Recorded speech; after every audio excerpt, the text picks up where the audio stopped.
याकडे बघूया. Right. So welcome you all. स्वागत आहे सगळ्यांचं. So today we are talking about the importance of ocean. तर आज आपण कशाबद्दल बोलणार आहोत? द इम्पॉर्टन्स ऑफ ओशन म्हणजेच महासागराचे महत्व आपण बघणार आहोत. तर महासागरे आपले कोणते कोणते तर ते आपण त्यापूर्वी जाणून घेऊया. So which ocean we have that we are going to see. So first thing we have the Pacific महासागर. पहिला आपल्याकडे आहे पॅसिफिक महासागर, नंतर आपल्याकडे आहे अटलांटिक महासागर, नंतर आहे हिंद महासागर, चौथा आहे दक्षिण महासागर आणि नंतर आर्टिक महासागर. बरोबर. तर Pacific ocean, Atlantic ocean, Indian ocean, Southern ocean and Arctic ocean. So these are the 5 oceans we have. Okay. तर हे आपले 5 महासागर आहेत. ठीक आहे. सो आता आपण बघूया की काय काय कोणते कोणते महासागर कशा प्रकारे आपल्याला उपयोगी पडतात. सो बघा, बेसिकली जर आपण बघितलं जलजीवनातील तर ऍक्च्युली महासागरामध्ये कोणते कोणते जनजीवन राहतात आणि त्यांचा आपला कशा प्रकारे उपयोग होऊ शकतो ते आपण बघतो. तर बघा, हा जो मोठा असा मासा दिसतोय त्याचा देव मासा, शार्क, ऑक्टोबस. देव मीन्स वेला. सो ब्ल्यू वेल, देन शार्क, देन ऑप्टोमस. ऑप्टोमसला जे आपण बोलतो ऑप्टोमस दिस वी कॅन सी अशा प्रकारचा दिसतो. राईट. आणि वेगवेगळ्या प्रकारचे मच्छर आणि त्याचप्रमाणे फक्त मच्छरच नाही तर आपल्याला काही झाडे सुद्धा तिथे दिसत असतात. तर आपल्याला तिथे वनस्पती सुद्धा आपल्याला दिसत असतात. बरोबर आहे.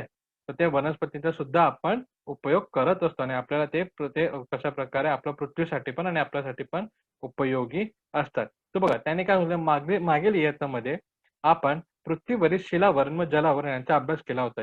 यामध्ये पृथ्वीवर जमीन व प्राणी याच्यामध्ये राहणारे लोक आपण याच्यामध्ये राहणारे प्राणी आपण बघितले होते. So basically last time we have seen already that hydrosphere and lithosphere हे दोन आपण काय बघितले होते? हे दोन आपण अॅनिमल टाइप्स बघितले होते. तर लिथोस्फिअर मीन्स व्हॉट?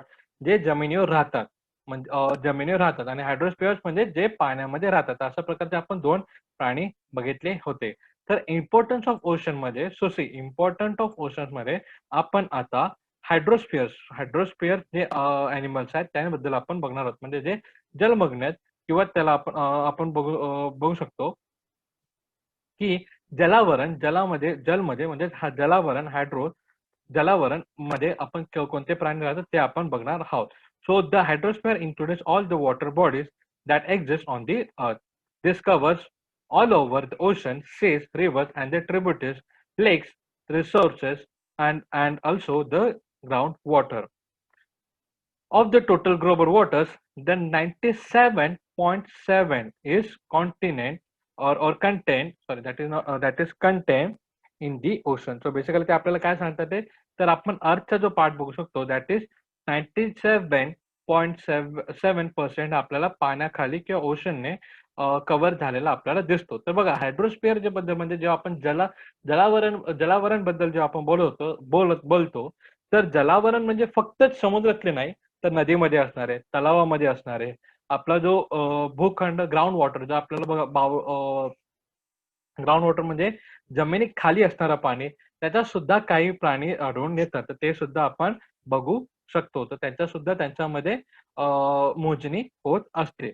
सो बघा, we always see the living worlds around us and there is the considerable diversity in the living world on land, and the living world in the hydrosphere is mainly times greater than the living worlds on the land, and it has the much greater diversity. So see figure 6.1. So basically बघा, ही 6.1 जी figure आपण बघतोय त्याच्यात बघा, त्याच्यात आपल्याला काय दिसतं? त्याच्यात आपल्याला वेगवेगळे प्राणी, ओके, वेगवेगळे प्राणी, भले वेल असो, छोटा साईज असो, नंतर इथं आपल्याला दिसतोय तो मच्छी तो वेगळी, नंतर ऑक्टोपस दिसतोय तो वेगळा, प्लस हे फिश आहेत ते वेगळी, शार्क दिसतोय तर वेगळी, या फिशचा कलर वेगळा, हे फिश वेगळी, गोल्डन फिश, हा बघा इथं स्टार फिश, पुन्हा शंख, पुन्हा स्मॉल फिश, पुन्हा मीडियम साईजचे फिश. त्यासोबतच काही वेगवेगळे प्लांट्स, त्यांचे कलर वेगळा, त्यांचा शेप वेगळा, त्यांच्या टाइप्स वेगळे. सो म्हणजे ते आपल्याला काय म्हणतात, जशा प्रकारे आपण आपल्या आजूबाजूला वेगवेगळे प्राणी बघतो, म्हणजे आपण काय बघतो, आपण कुत्रा, मांजर हे बघतो, we have seen the cat, गाय वगैरे, आपण म्हशी वगैरे असं बघत होतो. पण प्लस आपण जर जंगलात गेलो तर आपल्या जंगलामध्ये सुद्धा वेगवेगळे पक्षी, वेगवेगळे प्राणी आपल्याला दिसत असतात. परंतु पाण्यामध्ये सुद्धा तशाच प्रकारे खूप जास्त, म्हणजे जमिनीवर जेवढे प्राणी आहेत त्याच्याहून खूप वेगवेगळ्या पद्धतीचे प्राणी आणि खूप जास्त प्राणी पाण्याखाली राहत असतात. ओके. सो हे आपल्याला ऑलवेज लक्षात राहणं गरजेचं आहे. तर त्यांनी आपल्याला एक नवीन एक एक्सपेरिमेंट सांगितला, की एक्सपेरिमेंटमध्ये आपण जरा बघूया, की त्यांनी काय सांगितलेलं आहे आणि एक्सपेरिमेंट थ्रू आपण बघूया, की व्हॉट इस दी थिंग म्हणजे त्यांना आपल्याला काय सांगायचं आहे. Okay.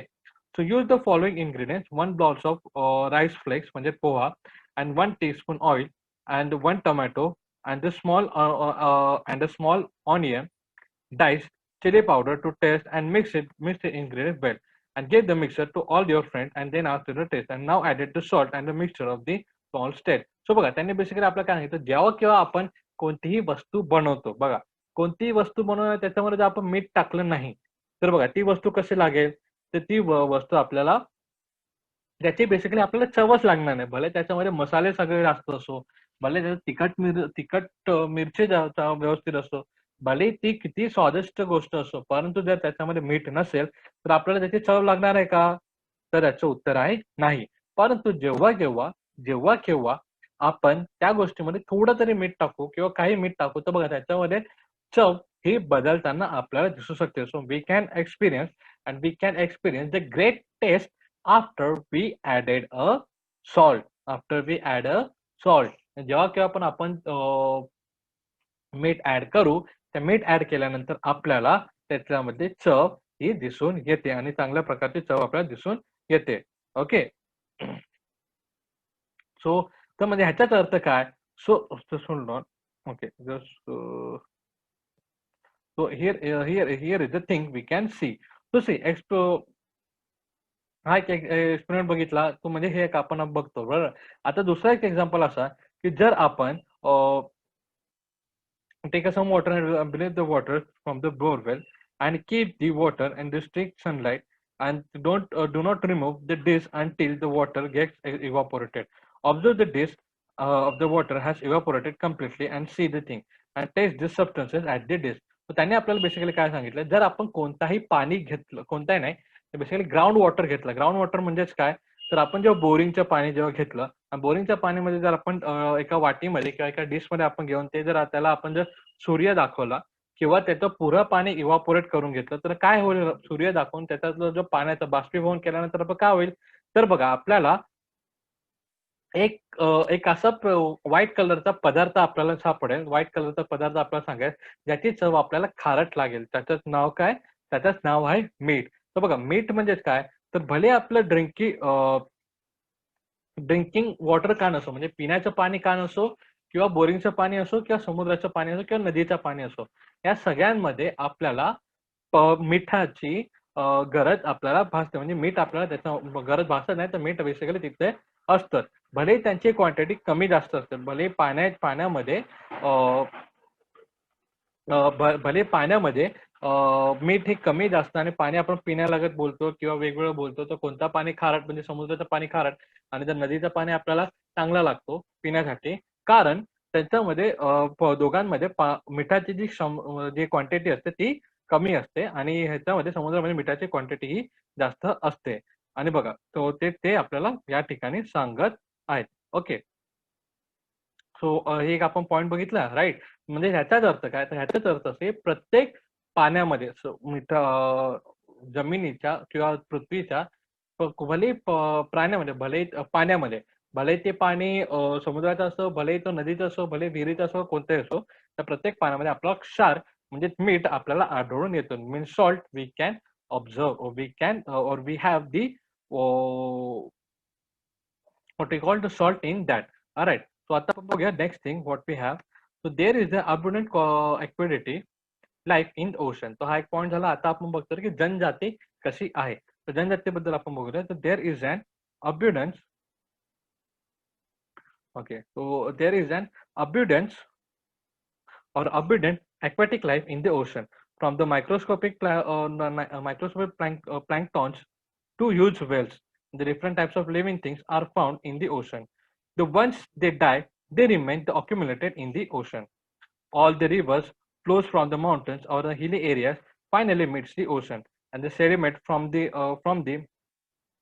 eroded lands, then trees and bushes flowing with the water, and the dead remains, etc., enter the ocean with this river water.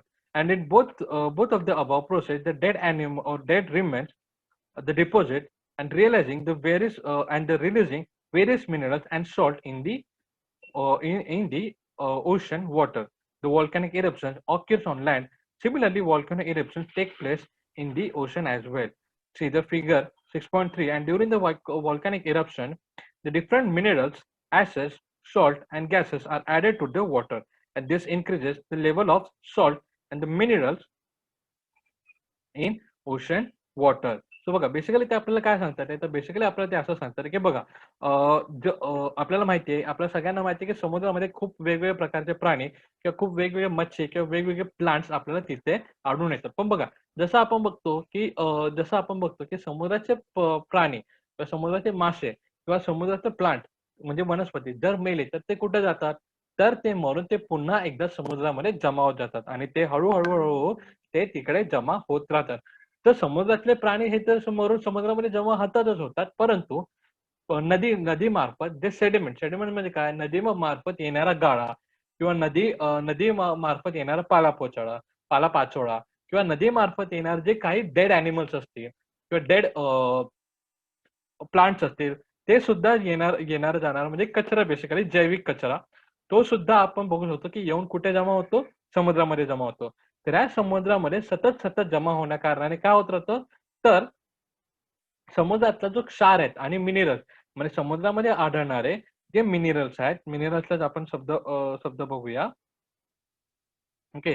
So त्याच्यामध्ये आढळून येणारे जे खनिज आहेत किंवा खनिज आपण बघतो झाडे खनिजे आणि क्षार बघा खनिजे आणि क्षार हे महासागराच्या पाण्यामध्ये मिसळत असतात. तर महासागराच्या पाण्याला खनिज आणि क्षार कुठून भेटतात तर पहिला पॉइंट हा की महासागरातले मासे किंवा महासागरातले वनस्पती हे झाडझुडपं ते मेल्यानंतर किंवा मृत्यूनंतर ते पुन्हा समुद्रामध्ये जमा होत जातात.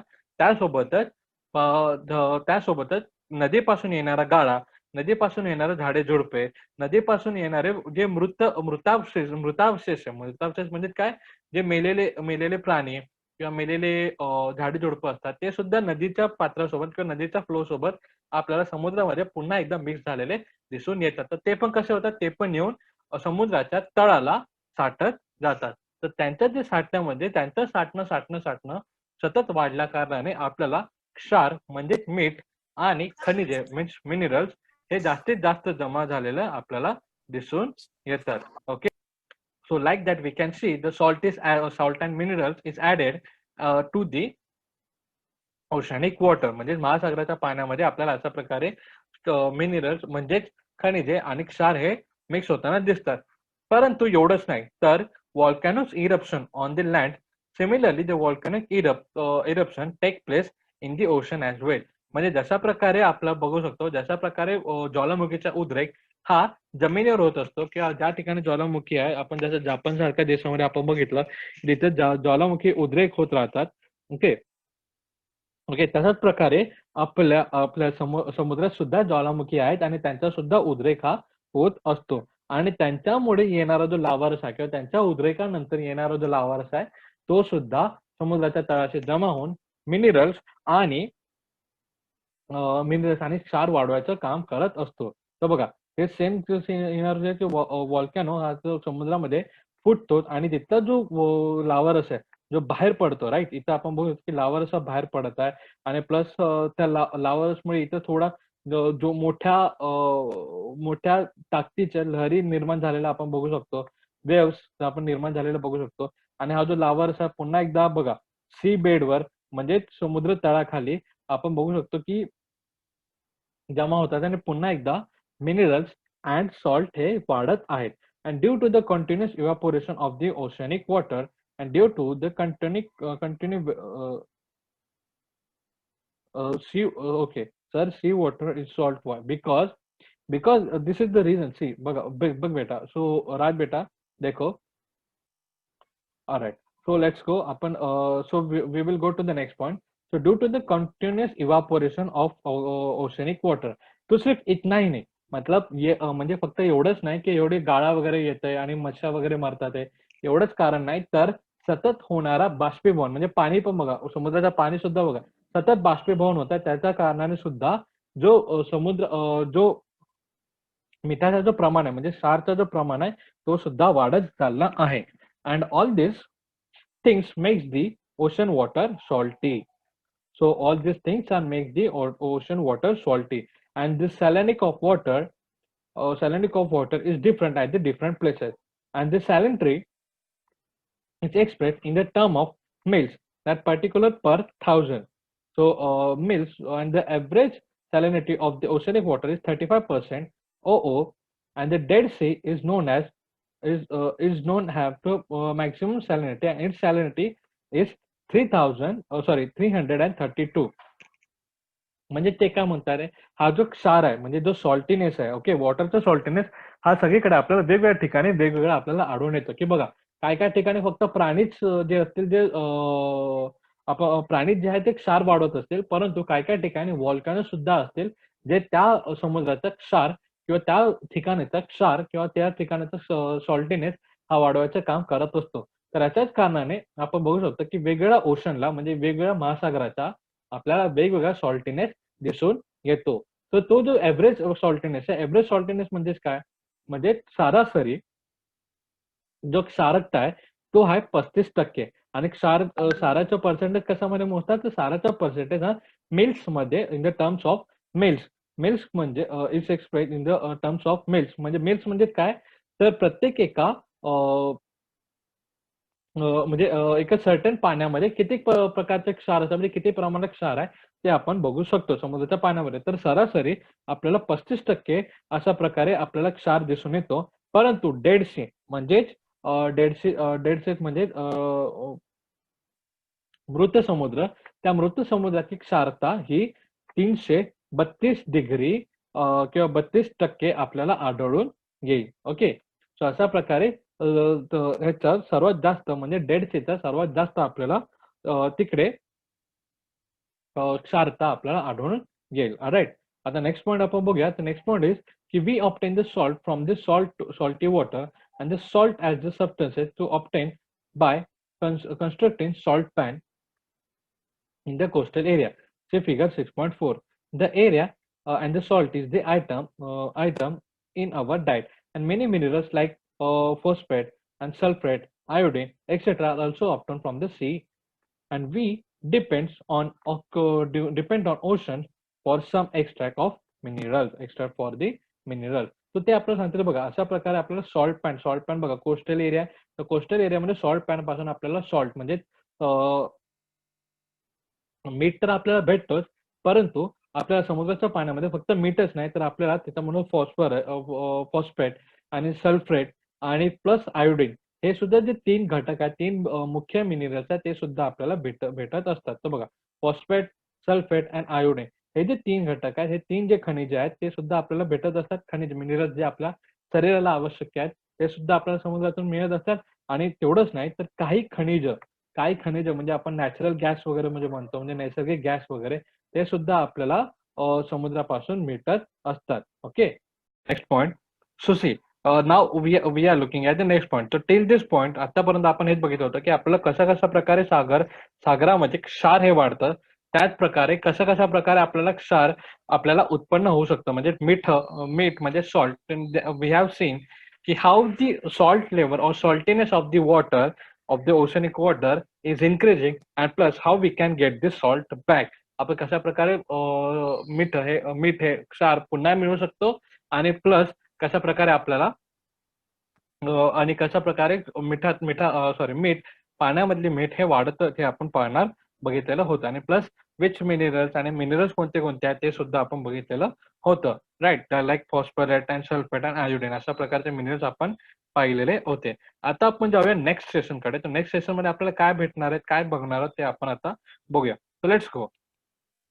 So see, and many of us, including the fish, is our diet.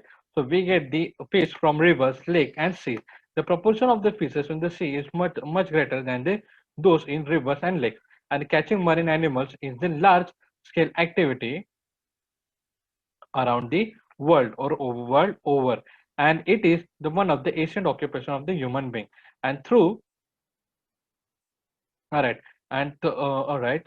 So these are the things we can see.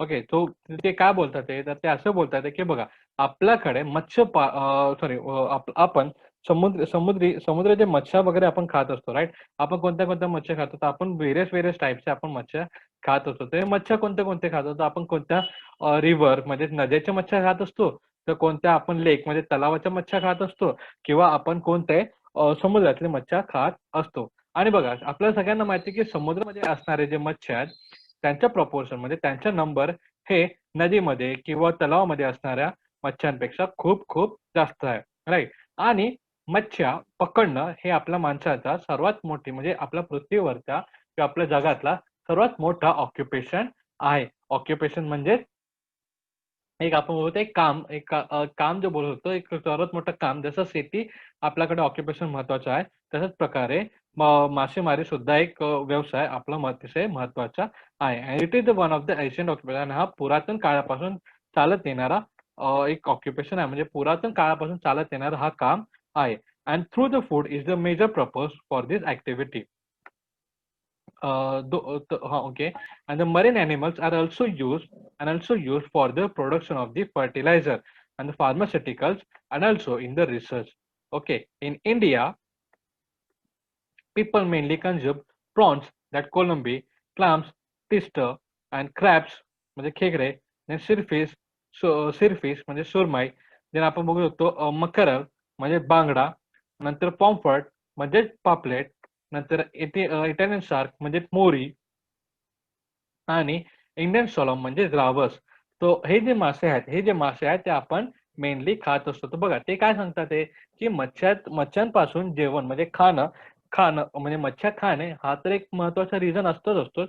परंतु कधी-कधी मच्छ्यांचा फार्मास्युटिकल्स म्हणजे औषधी निर्मितीसाठी सुद्धा त्यांचा उपयोग होत असतो आणि प्लस त्यांच्यावरती काही रिसर्च म्हणजे त्याच्यावरती काही शोध प्रक्रिया करायची असेल तरी सुद्धा आपण त्याचा उपयोग करतो आणि फर्टिलायझर्स म्हणजे मच्छ्यांच्या खतं वगैरे निर्माण करण्यासाठी सुद्धा आपण त्यांचा इस्तेमाल करत असतो. त्यांचा आपण वापर करत असतो. तर बघा आपल्याकडे कोळंबी खातात, नंतर टिसर खातात, नंतर क्रॅब्स खातात, खेकडे खातात, फिश म्हणजे सुरमई खातात, नंतर बांगडा खातात, नंतर पाम्पलेट खातात, नंतर मोरी खातात, नंतर रावस खातात. अशा प्रकारचे काही मच्छ्या आहेत जे आपल्याकडे खात असतात बेसिकली.